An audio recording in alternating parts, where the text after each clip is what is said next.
All right, and as usual, we're going to have PowerPoint to kind of walk us through this lesson. And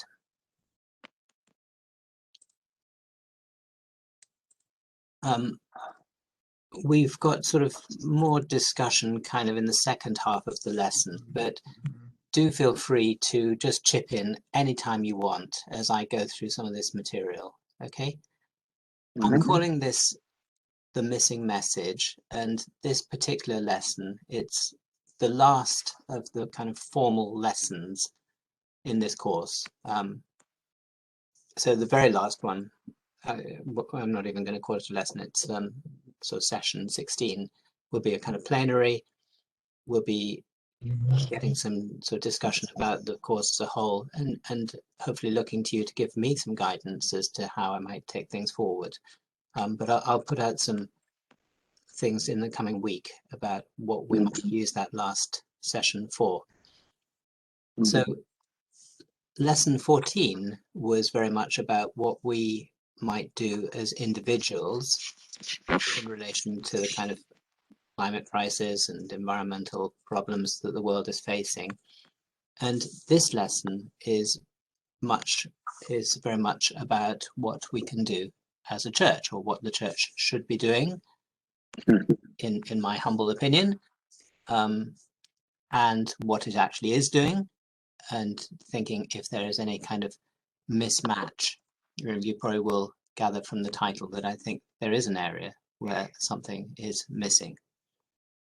So I'm going to sort of, so also just to say, I invited you to read my short story, The Good Terrorist. Can I ask you at this stage if any of you did do that? No. John did. Yeah. Do you still have copies? Sorry, Jonathan. No, I didn't. I was saying, do you still have copies? It was too large to print off. Oh, right. Yeah. Well, I have one physical copy. All right. Well, if John is the only one who has read it, then what I'll do is we will, at the end of this lesson, John, if you want to have a bit of a chat about that with me, fine. We won't include it in the main part of the lesson since you're the only one who's read it. Well, I've read extracts from it. I wouldn't say that I've read every word, but I've scanned through it. All right, fine. Okay. Well, we can all, we can either do it or not do it. It doesn't really matter too much. So I'm going to sort of say straight out what I think why I've called this the missing message. And one of the kind of ideas is, well, a sort of central proposition in this course that we've been looking at very often all through the course, is that God actually speaks to people or to nations or potentially to the whole world through acts in the environment. And so that's what we see in Scripture. And a question we should be asking, I think, is in this present situation, is this one of those moments in history when God is speaking to humankind through acts in the environment? And I can't say definitively that it is, I don't know, but I see lots of reasons to think that it is one of those moments. And that, in my view, is the missing message, that God is speaking to humankind through acts in the environment, and the church is not hearing it and is not communicating it. So that's the kind of big idea of this lesson, and in many ways the big idea and perhaps the most significant point in this whole course. So that's what I'm putting out at this point. So in this course we've had a huge number of different ideas, but if I just pick out three kind of big themes that we've looked at, clearly humankind has a responsibility to care for the created world. I don't think any of us would to argue with that. In the early lessons, we looked at the ways that God sometimes acts in judgment or executes judgment through acts in the environment.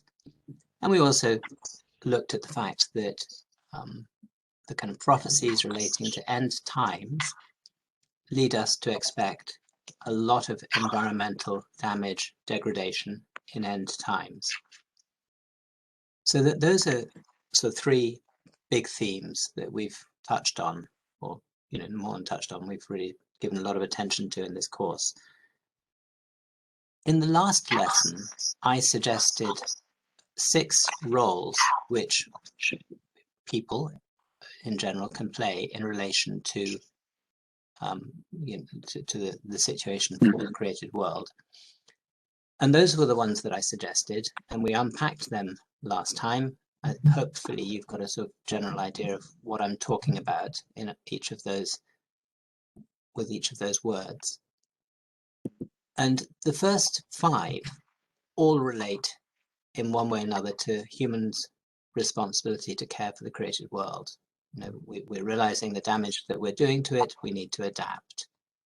We need to be watching. We need to be sentinels, both watching what's going on. We use science. We shout warnings to each other. So we are sentinels. We maybe need to be activists, and where there's a lot of inertia and people are not responding, we need to rattle their cages, get people moving, realizing the issue. We're seeing, if you like, looking at the world as a garden. The garden is in poor repair. It's being damaged. We need to be working to repair it and fix it. And also, of course, there are people who are being very negatively affected by global warming, climate change. People are having to relocate, there are forced migration, and so on. And we need to be ready to step in and help. So those were things that all relate to this responsibility we have to care for the created world. We've got also the idea of being prophets.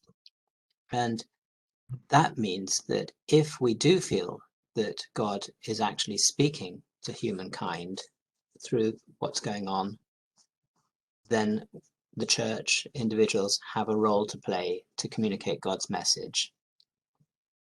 And there's a bit of a question mark over that, because some people would say, well, it's just sort of natural causes, and other people might say, no, it's more than natural causes. God is doing something here. God is communicating something here. So that's a kind of big picture of what I think individuals ought to be doing. And if it makes sense that those are the kinds of things that individuals should be doing, then I believe it makes sense that there are also things that the church should be doing, that we act collectively to getting involved in some of these things. So when we think about the church, we can divide the church into sort of 2 big sectors. So there's what we might think of as traditional church. We go along to a church building on Sundays, and we get involved in various activities that the church is doing. And in the UK, there are about 40,000 churches. But there's another big sector which we can call parachurch, and it is surprisingly large. In the Charities Commission website, there are about 20,000 charities which have the word Christian in their name, and Charities Commission say that there are about 29,000 charities which have as one of their objects advancing religion. Of course, that could mean Islam or Hinduism or other religions, but it's fair to assume that a significant proportion of those will be Christian. So there are, probably easily 20,000 Christian charities. I mean, some don't have the word Christian in their name, for example, World Vision. And in addition to the organizations that are registered charities, there are many more Christian groupings that are not registered as charities. They're, for example, community groups. So that there's this parachurch sector, the sector that operates sort of not directly as a ministry of a church, is really significant. And I think it's not all that surprising that a lot of things that are going on in the environmental sector in terms of Christian or creation care are happening within this parachurch sector. And when we think about it, within any church, there might be 2 or 3 or 4 people who've really got a bit of a passion for environmental issues, and possibly not enough for a church to get deeply involved in some action. But it's natural for those 3 or 4 people in a specific church to group together with others and work on some sort of joint action. So I'm not surprised that a lot of the activity is going on with this within this parachurch sector.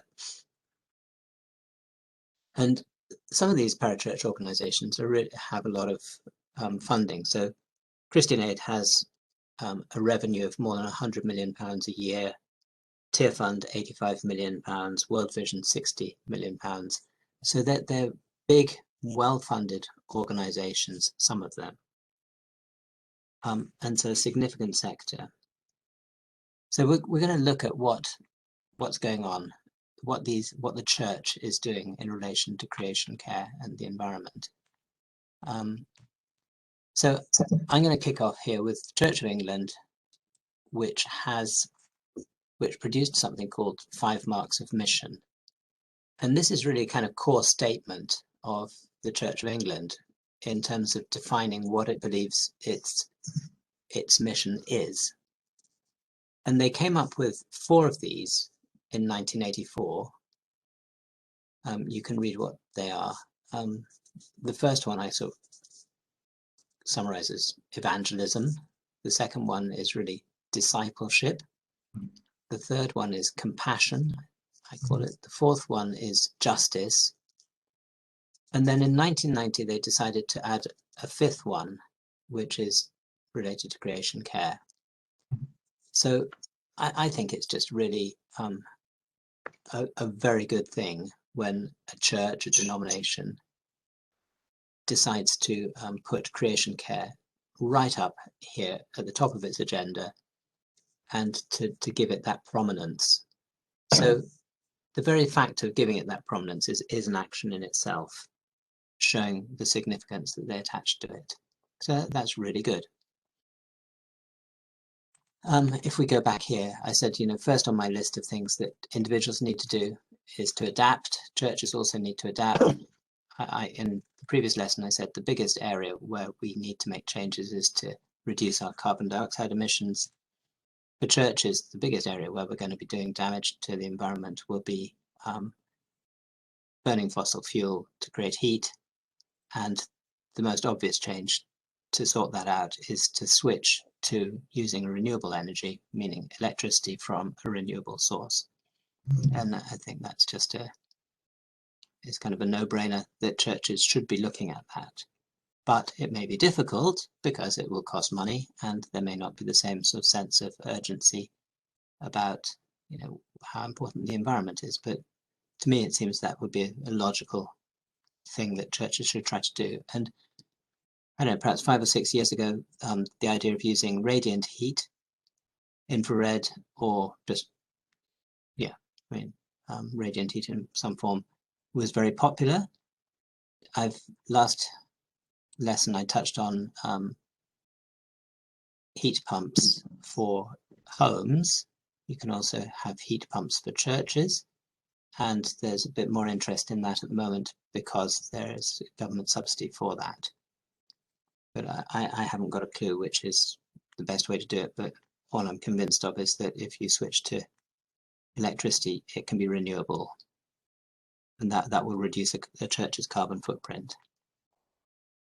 So that's adapting, but not only should a church itself adapt, a church should be promoting adaptation, should be encouraging church members to adapt. And here's a little promotional flyer for a thing that the Church of England did, Care for God's Creation, a 40-day challenge. They're proposing people take or follow this, and they have different sort of actions to do. related to creation over a 40-day period. It sounds like a great idea to raise awareness. And the thing on the right is a kind of poster that I thought of. It's not all that inspirational, but it maybe makes a point. Yeah, maybe it needs a little bit more work on it. But we get the idea that we can advocate within our own congregations as to the fact that we need to make changes and we need to adapt our lifestyle. Not only within our own congregations, but we can try to reach out to the communities around us and encourage them to think about the environment. So the picture on the left, I was cycling around, well, Frome in Somerset, which is near to where we were living, and I came across this board advertising some talks. It wasn't put out by a Christian organization, but you can just about probably make out that they've got I don't know, about 7 or 8 talks that they are planning to have. At the top it says Nikki Jones. So Nikki Jones is a sort of climate campaigner based in Bristol. And she's doing all sorts of things. Her kind of main occupation is going around and giving talks on the climate. And she had got various other kind of fairly high profile people. I don't know if it was, I guess it was she who organized it, various kind of high profile people from climate change organizations to come along and also give talks. So there's a purely secular initiative, but no reason at all why churches shouldn't do something like that and get people from some of the Christian environmental organizations to come along, give a talk, see if you can draw people in, get conversations going. And this church notice board is from a church in the United States. Again, you know, they're reaching out to the community, making, you know, communicating a message. So we're advocating for change in society. So that's all I want to say about the traditional church. I'm sure there's much more we could say, but time is short. So let's go on to the parish church and look at what parish church organizations are doing. Please do feel free to jump in anytime you want to make a comment. It's just totally arbitrary that I put Christian Aid as an example of parish church, although they are the biggest of the UK parish church organizations. When it comes to specifically environmental organizations, Our Rocha is the largest, possibly one of the largest probably the largest in the world actually, with a revenue of about £4.6 million in the last financial statements. So substantial, about 140 employees. They get involved in masses and masses of different areas. I'm not going to try and read them, but they tick lots of the boxes in terms of kind of roles that I imagine Christians ought to be playing, being kind of gardeners and shepherds and sentinels and advocating change and so on. Also, Our Rocha established Eco Church. So Our Rocha is international, Eco Church is purely British or UK. Our Rocha Eco Church has a kind of survey to see how a church is doing in it being environmentally friendly. The survey itself is 10 pages long. It's really detailed. It's got masses and masses of different ideas. I think a church would be exhausted if it tried to do them all. But there are many which are good ideas and very sensible, and there are a few of them that I've noted there. This was a new organization for me, Christian Climate Action. Apparently they have been around for a while, but I hadn't heard of them until I started preparing this lesson. They work alongside Extinction Rebellion, although and sometimes are seen as an arm, Christian arm of Extinction Rebellion. I think they're not. They're a separate organization, but have just chosen to work with Extinction Rebellion and participate in a lot of their events. You can see the poster on the bus stop is something they produced and put all over the place. And the book on the right is something they have produced as well, which I bought the Kindle version of, and I thought it was really good, actually. Lots of interesting things. And I didn't read every single bit of it, but I read a fair bit. And it cost £4, so it's not expensive. But if you want to get involved in kind of activism, then obviously a good group of people to get to know. This is a little cartoon from their book, and I liked it. You know, you can see that their big interest is climate justice. Yeah, and then I kind of liked this. So back in a couple of years ago, Extinction Rebellion wrote an open letter to the Guardian. You can see their open letter in the right. I'll read it, or this excerpt is. This is roughly how it starts. The science is clear, the facts are incontrovertible, and it is unconscionable to us that our children and grandchildren should have to bear the terrifying brunt of an unprecedented disaster of our own making. But it kind of reminded me of what I had put in my story that I'd sent to you, The Good Terrorist. And in that story, I imagined this sort of semi-terrorist organization called Mandate, which also did a letter. They didn't do it to the Guardian, they did it to various ambassadors in the United States, and they wrote, in the past, when the link between CO2 emissions and climate change was unclear, industrialized countries' lack of concern was to some degree forgivable. But now that the link is so evident, any lack of commitment to reducing CO2 emissions is unconscionable. I thought it was just curious that this rather strange and unusual word of unconscionable was used in both cases. Anyway, so this is another example of trying to organizations, you know, being active in trying to raise awareness and raise the issue.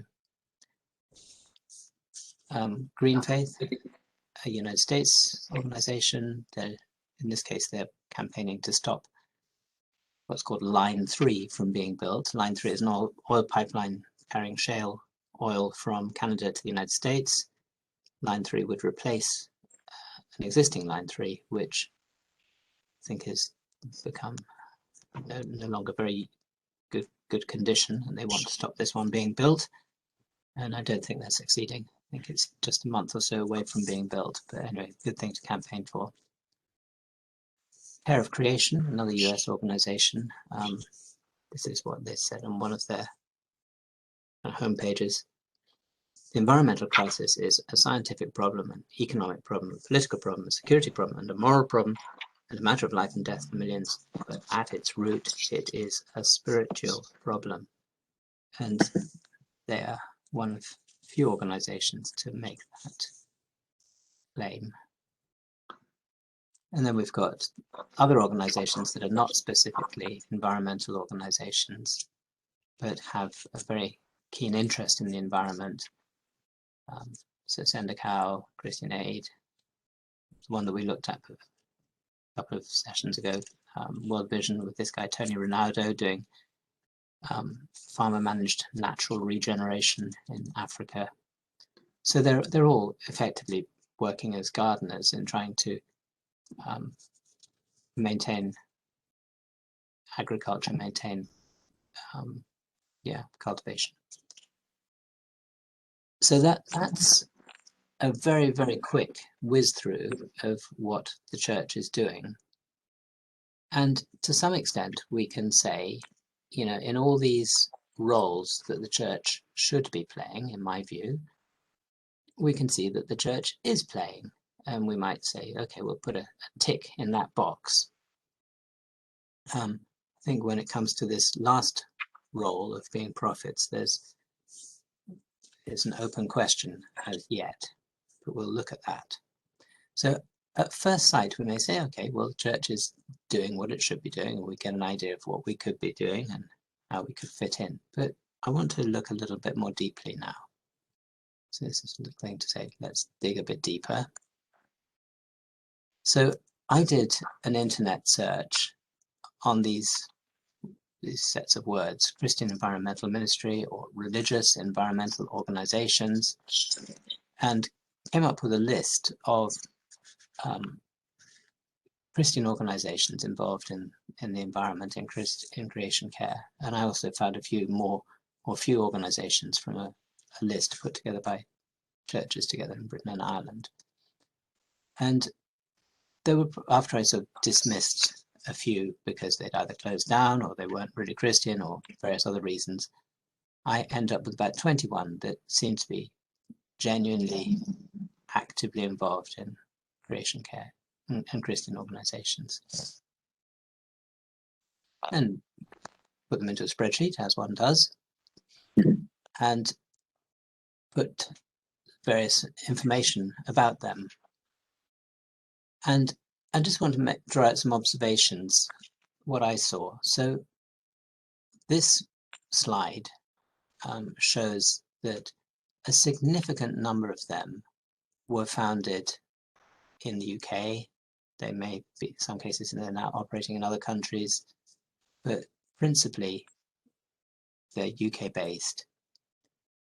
And then the second largest is the United States. You've got the first one at the top, continental Europe, which is a grouping of churches in Europe, in continental Europe.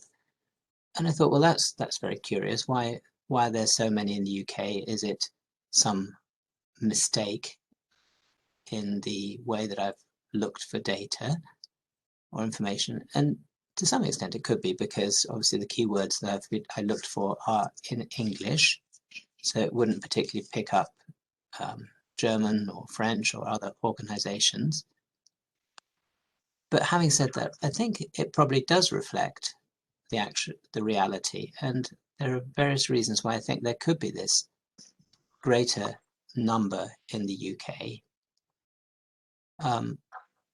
One reason is that people in the UK are generally quite generous givers towards charity. So this is Charities Aid Foundation 2019 survey, and they rated the UK as 7th out of 126 countries for being generous givers. So that would be one reason why we might think it could be strong in the UK. Another thing is that we probably have recognized that it tends to be the sort of northern European countries, the Nordic countries, Germany, the Netherlands, UK, which this area of the world is probably the most concerned about the environment of any part of the world. So that would be another reason why we might think there would be lots of such organizations in the UK. And then there's a third reason, that when we look at this graph this is put together by Operation World, the number of evangelical Christians in various European countries, we see there are many more in the UK than in any other country in Europe. So many other countries in Europe, Orthodoxy or Catholicism are very strong, much stronger than here in the UK, but evangelicals are strongest in the UK. And I'm not going to go into how Operation World defines evangelicals, but I think these points lend support to the idea that it really is the case that a lot of the Christian initiative in relation to creation care is here in the UK. Everyone okay so far? Yeah. And what that suggests is that if there is going to be sort of significant initiative amongst in the church, it may very well arise here in the UK. All right, so we probably as a country have a great significance for the world in general, because initiatives are likely to happen here. So that's one observation. All right, let's go on. Another observation is that we've got new organizations appearing, several founded in recent years, which is great. It's a sign of greater sort of activity and interest in this area. This one shows that there is really only one significantly large organization in the world, as far as I can see, with a purely environmental focus, and that's A Rocha. So you can find out what these organizations' revenues are from the Charity Commission website if you're in the UK. If in the United States, if they're registered as charities, non-profits, you can go to a website called GuideStar, find out what their revenue is. And so you find out that many of these organizations are really tiny. So many of these UK organizations have either almost no employees, they just have volunteers, they have fairly small revenue. So although on one level it seems like the church is doing stuff, when you actually look at the amount of money that is being put into these parachurch organizations and the number of people who are working solidly in this area, it is very, very small. It is out of proportion to the size and the seriousness of the issue. That would be my impression. Anyone want to make any comments so far?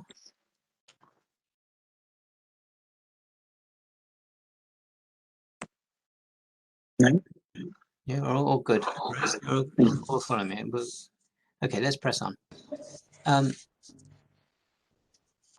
You can do a search for a particular website and then look for a particular word mentioned on that website. So I was curious to see if they made any connection between environmental problems and sin. So I searched for the word sin, and this shows the number of web pages. So the column on the left where the heading is hidden shows the site's total number of web pages, and then it shows the number of web pages that mention the word sin. So first impressions are that some of these organizations may be seeing a connection between sin and environmental problems. However, when I started to delve in and see what the actual references were, there were many which were very kind of tangential references to sin, nothing very specific, certainly not connecting sin to environmental problems in all but a very small number of cases.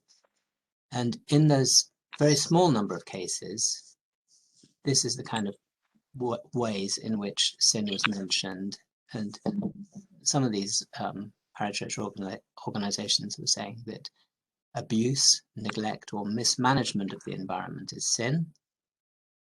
Excess consumption is sin, commenting that Western nations are especially guilty of doing damage to the environment and that God will hold us accountable for what we do. So they were making those kinds of points. But those points were very few and far between. All right.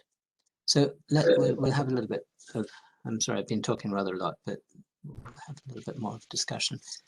I'd like us to read this passage, and then we'll have, I'm going to ask a few questions about it. So would you each like to read 2 verses? Just whoever wants to go first, off you go. I'll go first. Isaiah chapter 24. See, the Lord is going to lay waste the earth and devastate it. He will ruin its face and scatter its inhabitants. It will be the same for priest as for people, for the master as for his servant, for the mistress as for her servant, for seller as for buyer, for borrower as for lender, for debtor as for creditor. The earth will be completely laid waste and totally plundered. The Lord has spoken this word. The earth dries up and withers. The world languishes and withers. The heavens languish with the earth. The earth is defiled by its people. They have disobeyed the laws, violated the statutes, and broken the everlasting covenant. Therefore a curse consumes the earth. Its people must bear their guilt. Therefore earth's inhabitants are burned up. Very few are left. Okay, thank you. All right, well, I'm going to give you a few questions. All right, so This is Isaiah 24. Isaiah 25 contains this verse. It says ESV, that's a mistake, it's actually NIV. He will swallow up death forever. The sovereign Lord will wipe away the tears from all faces. So when you read that verse, what do you imagine is the context for Isaiah saying that? What kind of period of human history might he be thinking of? Oh, hi, Sherry and Geraldine. I didn't see you come in. Sorry, you didn't. Okay. Yes, just looking at the PowerPoint. Yeah, nice to have you with us. Thank you. Yes. We're talking about the time of Jesus. The time of Jesus, Sherry, did you say? Yes. All right. Anyone else want to comment? The second coming. Jesus' second coming. Second coming, yeah. So where is there a verse that has a similar theme to that, do you think? Revelation. Revelation, yeah. So this verse in Isaiah 25 seems to be related to Jesus' second coming, to what people refer to as end times, when Jesus will put an end to death, and also will wipe away the tears from all faces, will put an end to suffering. And yeah, so that's a kind of end time reference. And given that that Isaiah 25 is an end time reference, or it looks like it anyway, that would suggest that this passage in Isaiah 24 is a kind of prelude to Isaiah 25. And of course, we know in Revelation generally, we see all sorts of devastation going on in the environment. So we could imagine that this is describing that same devastation that Revelation expects. So this is Isaiah's prophecy, and he's foretelling it or foreseeing it. If we look at that, what kind of extent of damage is Isaiah anticipating?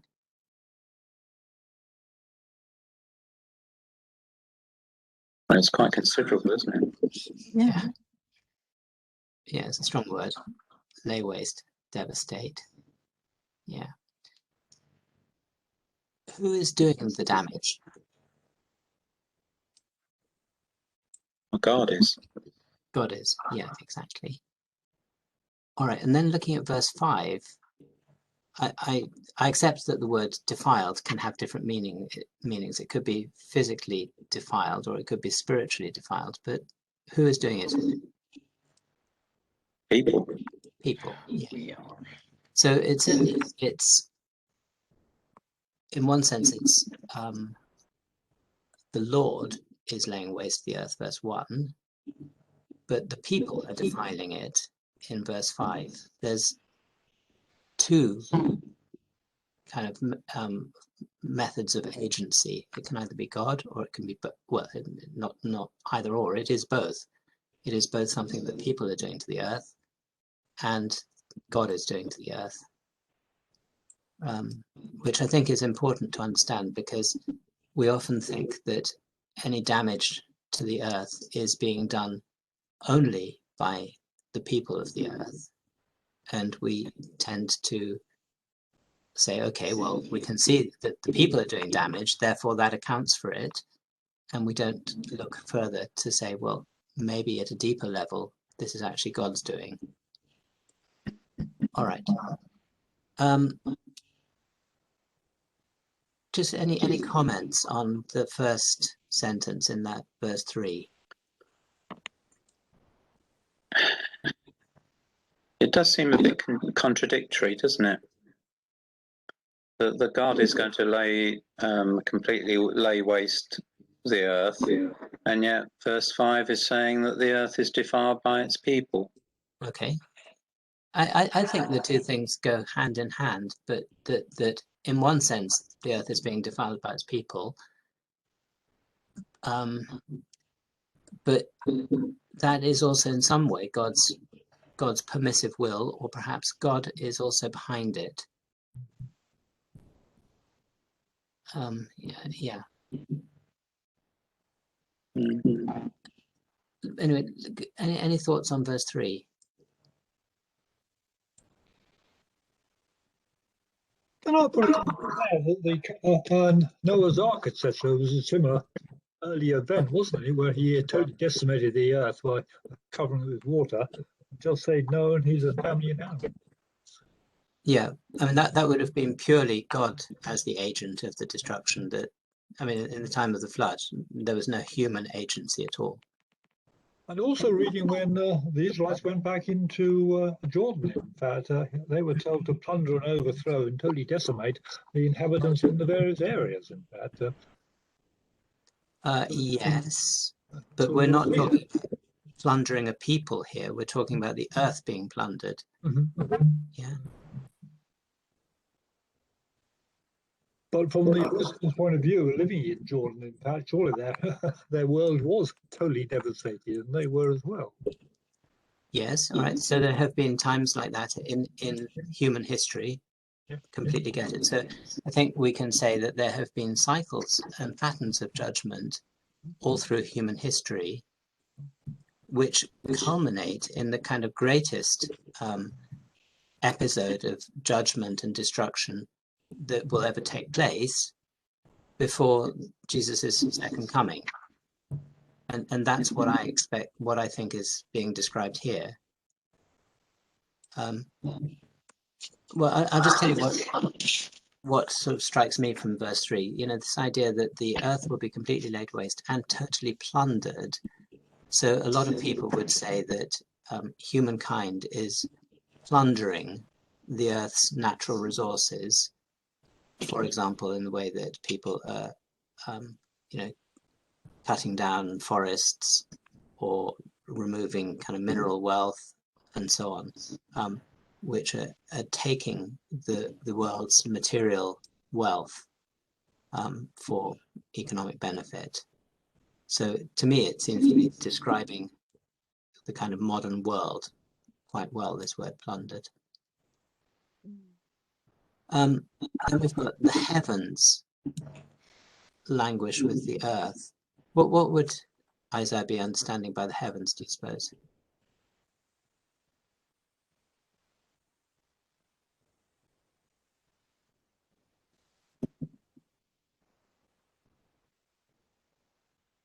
And are we talking about the sky and the atmosphere, or are we talking about the kind of place of God's abode?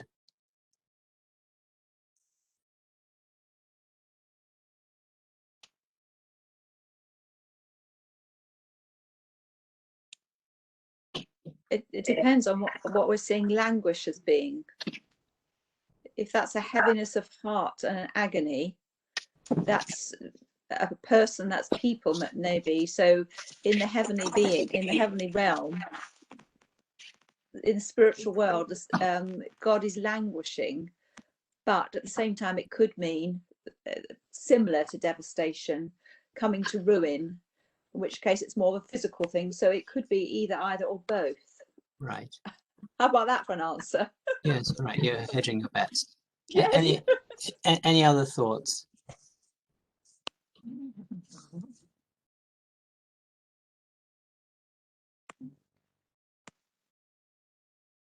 All right.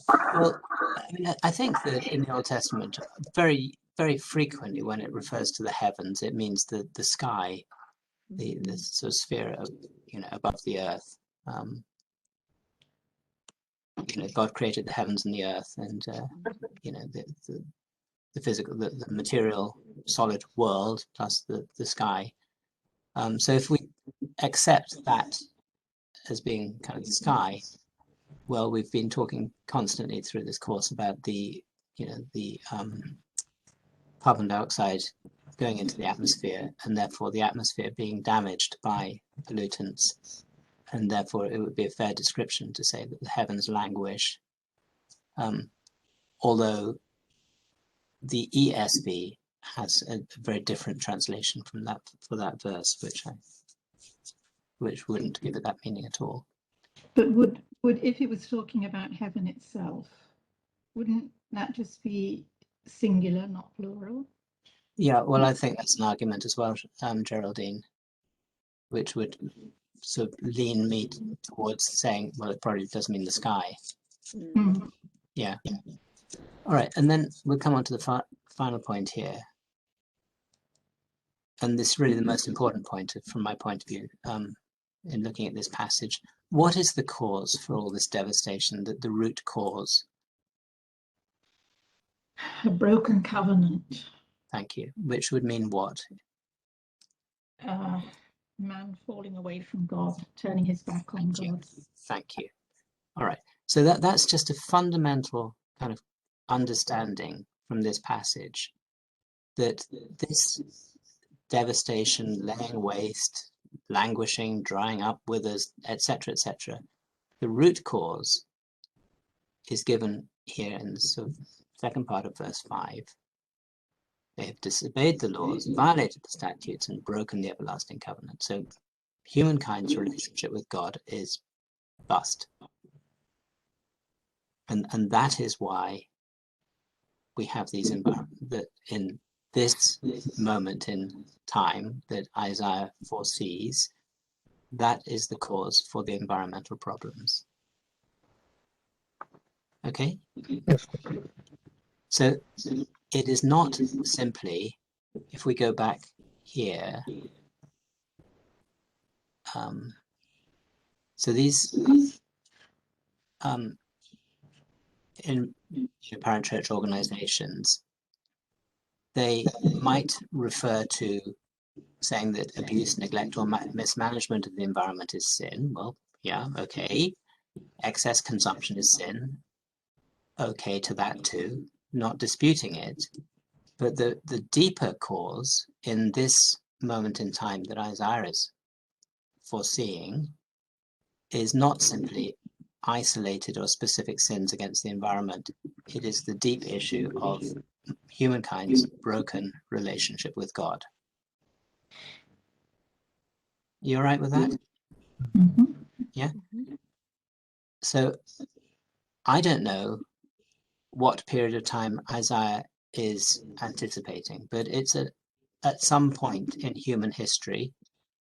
And from my point of view, it could be the time we're in now. I don't know, but it's possible. So let's just continue.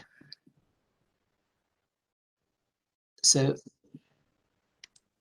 in the parachurch organization's website, I don't see any suggestion that sin in general could be the cause of environmental degradation, or that God might be actually acting in the environment to warn humankind as a means to call humankind to repentance. That is not a concept that comes across in the parachurch organization's website. Sorry. It was interesting that Rilke, the largest organization in that para-Christian organizations, actually never even mentioned sin. Oh, is that right? I hadn't picked up on that. Yes, yes. Okay, interesting. Yes, I hadn't. Our rocker, yeah, look at that.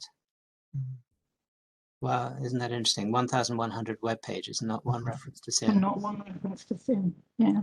Actually, Yeah. Can't listen to them. Yeah, that is interesting. Okay, so Yes, can I say, is that a possibility that people don't understand what sin means, actually? You need to take the wider context of Bible passages. yeah, I think it's very possible, Jonathan. Yeah. All right. So what this leads me to, okay, so we've got, I tried to do a bit of an assessment of what I thought these organizations were really, putting their effort into. And some of it's fairly straightforward, Christian Climate Action number 5, clearly they are aligning themselves with Extinction Rebellion. They are activists. Our rocker, they tick lots of boxes, but they're not Extinction Rebellion kind of people. They're not activists. eco-church is very clearly they're teaching churches how to adapt and how to live more harmoniously with the environment and so on and so forth.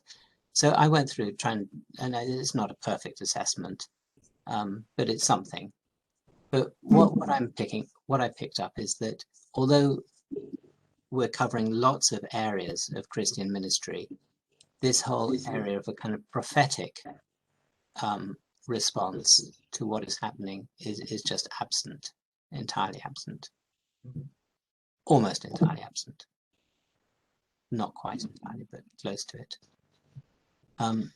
So this is going back to when I was training to become a minister. I was at Bristol Baptist College, but we had a lot of our lectures at Trinity College in Bristol, and I did a couple of environmental-based courses, and there was a meeting which I attended, which someone had put together, and the guy who is now the director, or I guess he was at that time, the director of care of creation, this organization that I mentioned previously, the American guy, Ed Brown, he made exactly that statement that appears on their website. The environmental problem at its roots is a spiritual problem. So he is recognizing that there's a spiritual issue. At the meeting also, there was a British guy who had been out to the Philippines, and he quoted a conversation he'd had with a Filipino. We're convinced that we're guilty of sins against creation, and that's why it's happening. This was a time, I think, just after there'd been the tropical typhoon had hit the Philippines. So there are a few people who are saying, yeah, there's a connection between human sin and what is happening in the environment, but I don't think there are many. So if we go back here,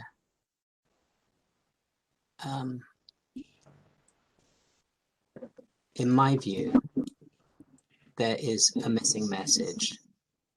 That the message is that there's this connection between human sin, between broken covenant and environmental problems, and that the solution to the root cause is this broken covenant relationship, and therefore the essential task is for humankind to fix that covenant relationship. And if humankind does that, there is hope. But if it doesn't do that, a solution will not be found to these environmental problems. So that to me is a message that the church is not giving, that it, in my view, should be given.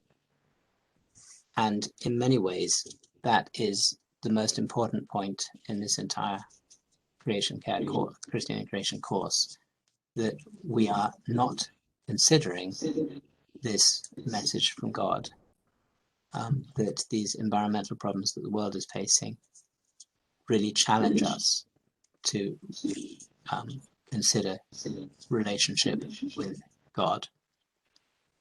And that is really the end of this unit. Can I ask a question then, Simon? Yeah. When I think of a prophet, I'm thinking of people who speak into the church community and also out into the world.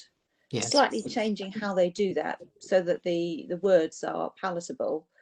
Are you just talking about people prophetically talking into the church, or are you talking about into the unchurched as well? What was your picture in your head of the prophet? Do you understand my question? Yeah, I understand your question, and I don't have a perfect answer. I think at this point, I mean, the prophet in the Old Testament, he would speak to the community of the Israelites, who at that stage had fallen away from God. So probably very similar to post-Christendom Europe, people who at one time had some knowledge of God but have fallen away. So I would definitely see the church as having a role to call people in the world back to repentance, and that I mean, I don't know whether we are approaching end times. I think there are reasons to think we may be. But if that is the case, then this is God's message to the world to say, sort the issue of your relationship with God out. And that's a message that the church should be giving to the world. And the church should be interpreting what is happening to the world as saying, this is God's message. We talked about that in the lesson that we had yesterday evening. And there was a general sort of feeling that, you know, this message would be sort of completely laughed at and rejected.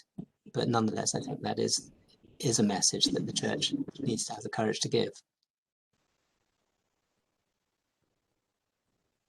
Yes, it would seem that the church feels more comfortable to talk about the traditional things about sin as the things that offend God, our spiritual relationship with God, but less comfortable and maybe more clumsy interpreting that so people who are unchurched understand our relationship and impact that that has on the world. I think there's a whole new thing for us to learn.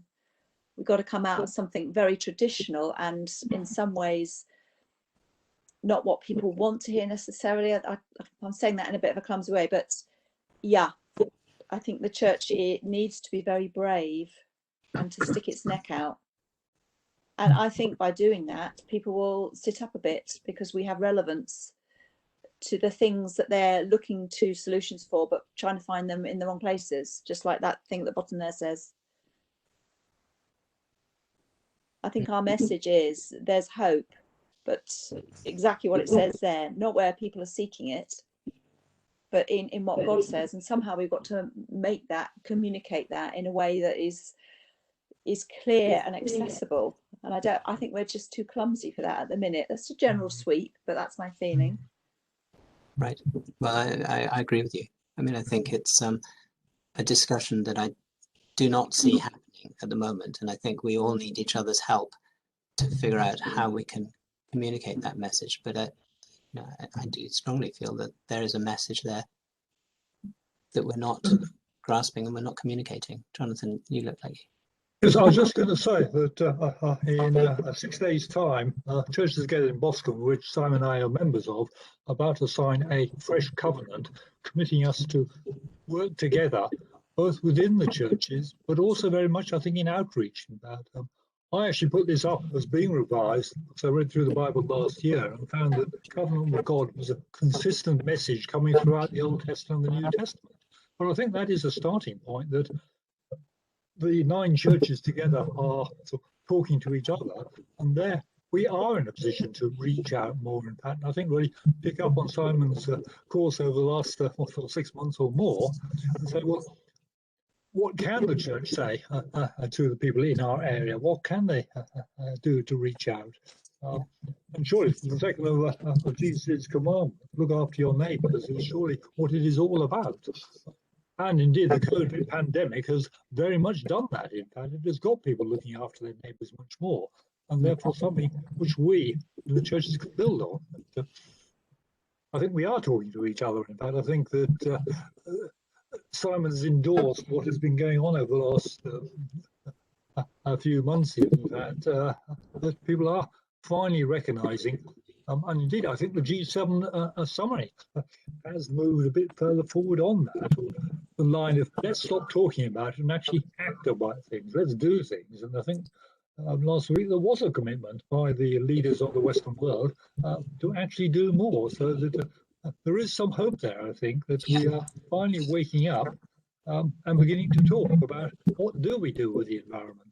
Yeah, I think there's a lot more action, or a lot more indication of action happening, and there are many positive signs in many of these, the first 5 categories that I've got up there. Yes, there's a lot that is happening and is positive, but I still come back to what I think is the major point, to say that if we're in that period of time that Isaiah is foreseeing, where the root cause of the problem is a broken covenant relationship, then it will not be fixed unless we address that root cause. Now, I don't know if we are in that time. Maybe this is just some sort of random event, but I think we may well be in that time that Isaiah is foreseeing. And if that is the case, that's where we're at, and many of the things in that passage seem to fit, and in many other passages, then the message has to be, well, guys, you need to sort out the relationship with God. And if you do, then many of these problems that you're experiencing will disappear. They can be sorted. But unless you do, we're going to be wallowing in them for a long time. Am I correct that Isaiah was written 2 phases before the Israelites went into exile, in fact, for ignoring God, and I think in preparation for them to coming out of exile, in fact, when they began to recognize that they got it wrong? And in some ways, Isaiah is local to 2,000 years ago, but I think he's also much wider than that. And I think someone is right to pick it up here, in fact, to say what Isaiah was saying specifically at the time applies now as well, in that, and we can pick them up with it. There's a general view. There's some people would say the book of Isaiah was written by one person. Yes. Some would say he's written by 2, and some would even say written by 3. Yes. But those who say that he was written by 2 would tend to take the break point at the end of chapter 39. Yeah. So we're looking at chapter 24, which the commentators would mostly say they believe to be written by the first Isaiah. So, but in terms of his perspective, we had one of our studies, I can't remember which one it was, we looked very much at this Old Testament prophecy, and particularly these prophecies in Isaiah. So he goes from about Isaiah 9 through till about Isaiah 23.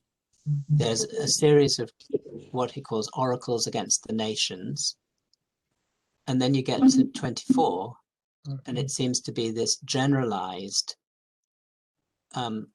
prophecy which relates to the whole world.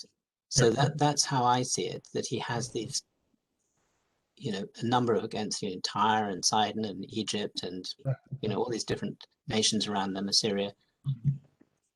But then 24 is a generalized one, where it then says those kind of things that happen locally in periods in history now will apply to the whole world. Yeah.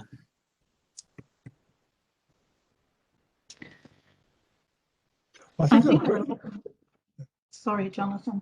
Carry on. I was going to say, I think there are a lot of good organizations out there that are actually doing things for the environment who've got absolutely no connection with Christianity at all. And if we are anticipating getting that message across from the churches, then we need to be going out into these groups and these meetings, don't we? Oh, yes. Because that's the only way that they're going to understand a covenant relationship with God, by going alongside them and working alongside them to whatever extent we can. I just feel that the world itself seems to be so overwhelmed by the progress that has had to be made and things that are happening in the world with all the cutting down of the trees and decimating the forests and things. But it's a means of survival for them. So how do you get across to them that they're out of covenant with God? This is where the churches need to come together and put that point. And it's not going to happen if they're going to have to come into church to hear it. We're going to have to go out with it. But isn't this part of evangelism, that basically we're saying to people that you've ignored God and now you need to come back and be reconciled to God, and because Jesus came to die on the cross to take away our sin, to bring us back to a covenant relationship with God, and that the care for the environment will be part of that. I think people will be perhaps I wouldn't say if we say this is people have broken their covenant with God and therefore we've abused the earth, and I think the key message is going back to evangelism, that they need Jesus, and all the other aspects of looking after the world flows from that.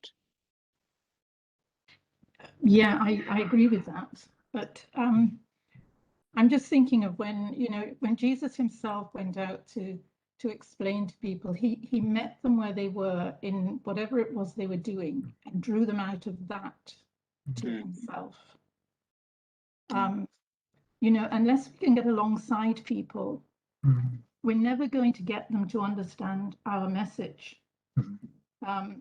That's the way I see it. We need to get alongside. We need to be working with our friends, our secular friends in our offices, our schools, wherever we are, and just make sure that the message that we're giving is one that you're really not helping the environment by throwing all your plastic in the bin.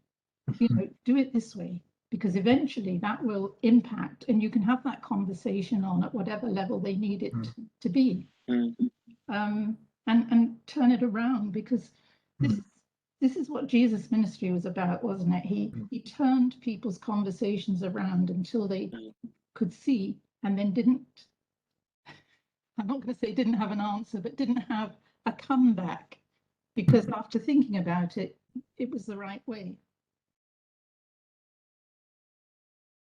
Yes, can I say here about going out? I have for the last 20 years been members of Through Faith Missions, an English organisation.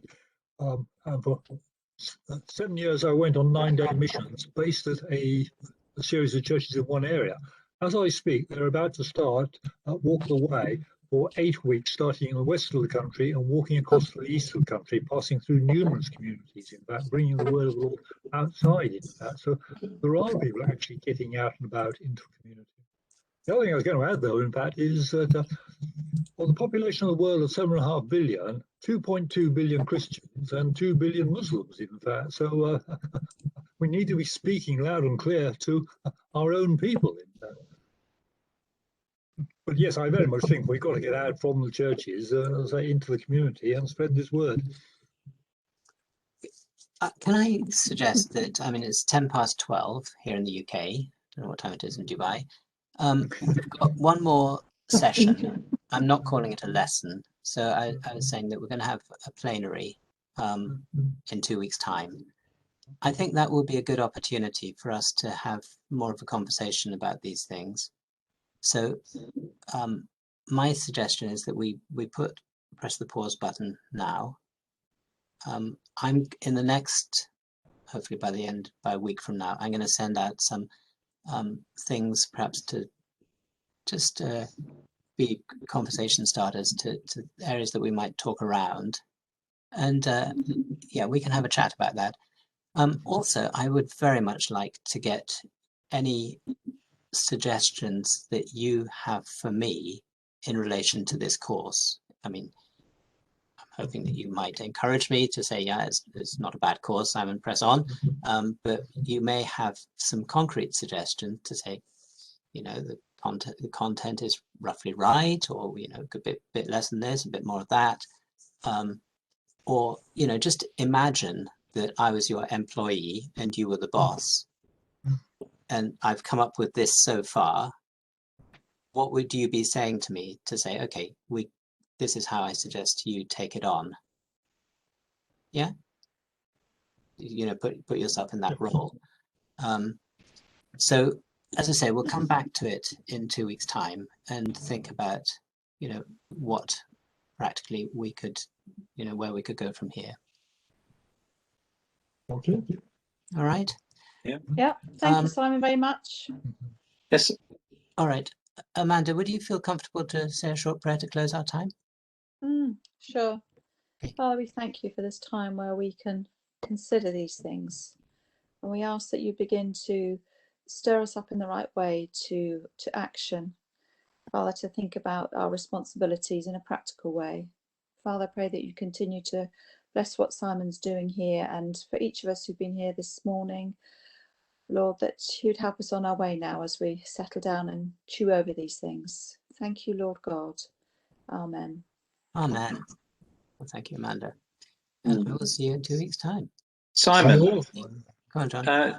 you mentioned that you were going to have people visit you. Was it on the Monday about heat exchanger or something like that? You know, when we were talking about practical issues. Yeah, Did it come off, or did you get a quote? I have had a quote. Yeah, they quoted about £12,000. All right. Yeah, it's not out of the question. There would certainly be a large proportion of that would come back in government grant. All right. Yeah, maybe it would be a net cost of 5,000 or 6,000 or £5,000 or £6,000. But I've got to get energy a new energy certificate, because they require one that's been done within the last 2 years in order that can proceed, or at least get the government grant on it. So I've got to organise that, and I haven't got around to it. But yeah, it's something that's on the jobs to do list. Good. Are you interested in that as well? Yeah, possibly. I'd be just interested to see how your experience, etc., with these guys. So It's been fine so far. Yeah, I mean, the trouble is we've just installed a new boiler in the last year, so the cost ratio, etc., is perhaps timing wasn't right. Yeah, we'd like to get some value out of that. Yeah. Maybe you need to. All right. Okay. Say hi, Thanks. Marilyn. Okay. Bye then.